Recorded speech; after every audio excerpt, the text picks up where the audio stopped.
ഇതിലേക്ക് പ്രവേശിക്കുന്നതിന് മുമ്പ് ഒരു കാര്യം നിങ്ങൾ കുറച്ചുകൂടി വ്യക്തമാകുവാൻ തക്കവണ്ണം ഞാൻ ആദ്യമേ തന്നെ പറഞ്ഞാൽ നിങ്ങൾക്കതനുസരിച്ച് ഈ പ്രസംഗത്തെ ഒന്ന് പിന്തുടരുവാൻ തക്കവണ്ണം കഴിയും. ഇതിൽ ആദ്യത്തെ പകുതിയിൽ നമ്മൾ ഒരുമിച്ച് ചിന്തിക്കുന്നത് ഒരു സ്ത്രീ കഥാപാത്രത്തിൻ്റെ വിശ്വാസ ജീവിതം, നമ്മൾ ഇന്ന് നയിക്കുന്ന വിശ്വാസ ജീവിതത്തിൻ്റെ എല്ലാ പരിമിതികളെയും നമുക്ക് ചൂണ്ടിക്കാണിച്ചു തരുന്നതാണ്.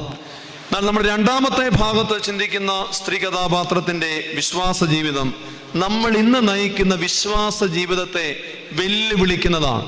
അനുഗ്രഹപ്രദമായി നമുക്ക് നഷ്ടപ്പെട്ടു പോയ ദൈവാവബോധങ്ങളെ തിരികെ പിടിക്കുവാൻ തക്കവണ്ണമുള്ള ശ്രേഷ്ഠമായ വിശ്വാസ ജീവിതത്തിൻ്റെ മാതൃകയാണ് നമ്മൾ രണ്ടാമത് ചിന്തിക്കുന്നത്.